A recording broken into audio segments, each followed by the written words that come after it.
Howdy y'all, my name is Mike. And I'm Miranda, otherwise known as Home is Where We Roam, and we've partnered with Budget RV Outlet of Buffalo To show you a little bit about full-time RV living. Let's go.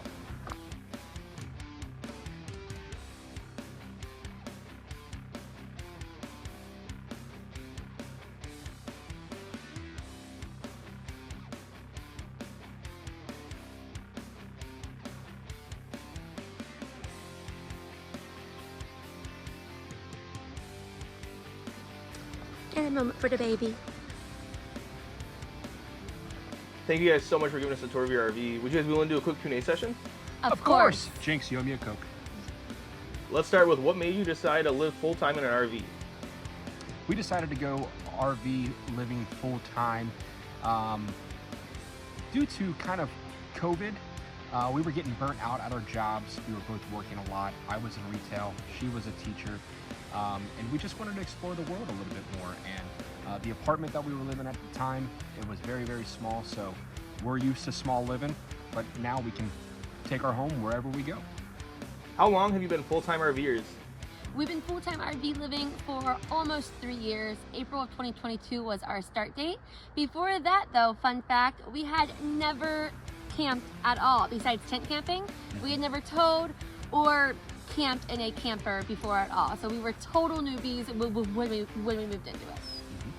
Have you made any cool alterations to your RV to make it more adaptable to full-time living?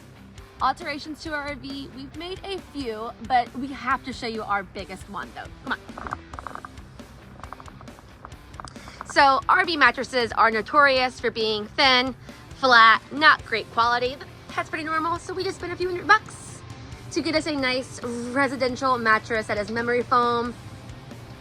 Worth every penny. How do you guys decide where you're gonna go next? Do you flip a coin and go heads Carolina, tails California? Or what's your process? How do we decide?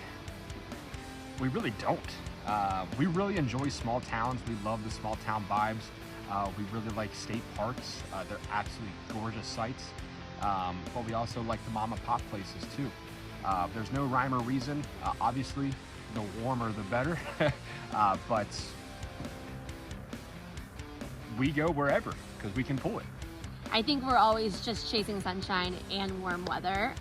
We work camp through the summer, so we spend 6 months up north and then travel south through the winter. Where have your favorite spots been so far and why?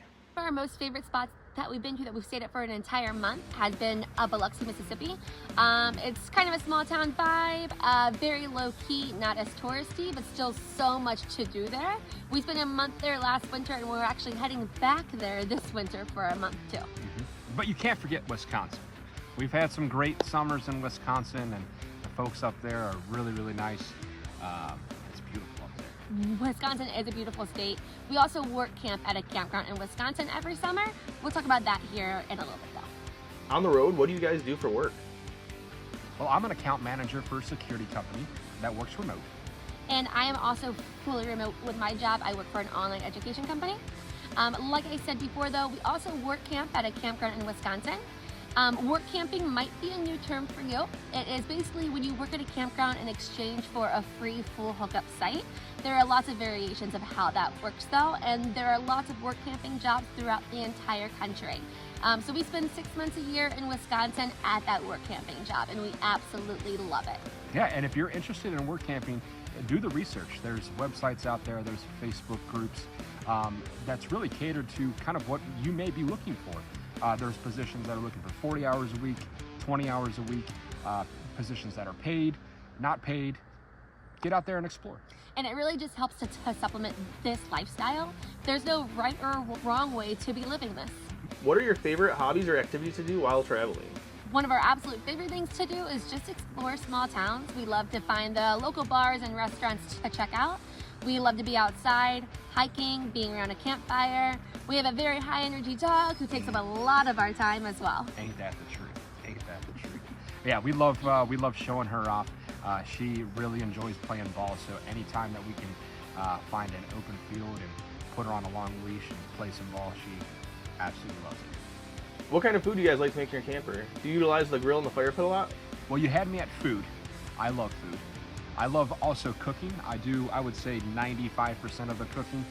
In the mornings, breakfast, we always usually make it in the camper just because we are working. It's a little bit easier if we need to pull away, and obviously it doesn't take that long inside the camper as compared to walking in and out by the fire or a Blackstone. Lunches and dinners are a little bit different. We can obviously fire up the Blackstone. We have an electric Blackstone that we carry around with us, so we do utilize that quite often. But honestly, one of our favorite things to do, crock-pot meals. We love putting things in the crock-pot. And less dishes too. That's very true. Crock-pot liners for the win. But usually on I would say weekends, we will most definitely cook outside, utilize the Blackstone as much as possible. But we really don't utilize over the fire or the grills that are provided at the campground. I think we have everything that we already need cooking wise between the Blackstone and inside. We cook all the same meals that you do at home. Yeah, absolutely. And I mean, the one downside, if you could say that, to cooking inside is obviously we're using propane. So if you already have a fire going, you can definitely, utilize that, but it works for us. So what's like the craziest or most adventurous thing you guys have done since living in your RV? I think the most adventurous thing that we've done is we have boondocked or camped on Galveston Beach in Texas. It is a strip of beach that's like 26 miles long. We paid $5 for an apartment, and we were able to drive our truck and our camper right onto the beach and camp for the entire weekend with just that $5 permit. It was pretty incredible to be able to wake up and literally be on the beach as your front yard. Absolutely. That small trip, I think we were just about a year into full-time RVing, but that trip really solidified why we went full-time. To be on the beach, open your door, and boom, the ocean is right there. And the sunset, sunrise. In February. It was breathtaking. Have you learned any like cool tips and tricks since RV living? In this lifestyle, there are so many tips and tricks. We could go on and on forever, but what works best for us might not work best for you guys. Mm-hmm. One thing that we probably all need to agree on, though, is to take it slow. Whether you're arriving at a campground, backing it in, or hitching up to leave, there's no reason to rush. The faster you rush, the more mistakes that you might make. Since we're a team, I have certain jobs and responsibilities to do. He has certain jobs and responsibilities to do, and then we go back and check each other's work to make sure that nothing's left behind, nothing's out of place, and nothing goes wrong. Absolutely, and that's kind of what this lifestyle is all about, is slowing down, taking it easy. There's some people out there that like to travel 10 hours within a day.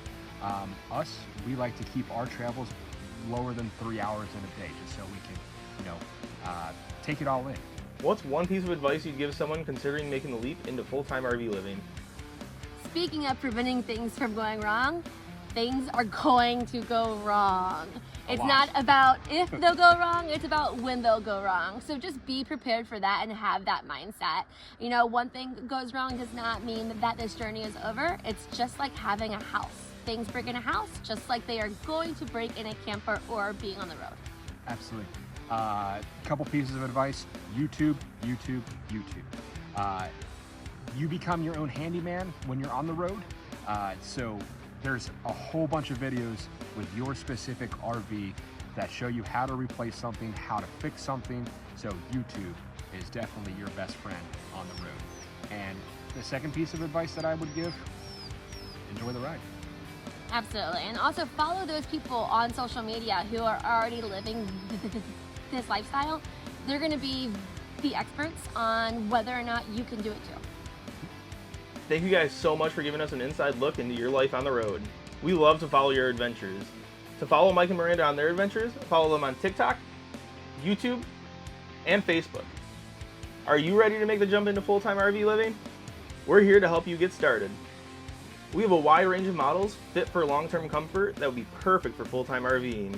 Come check us out at 4817 Lake Avenue in Blaisdell, New York, or check us out online at budgetrvoutlet.com.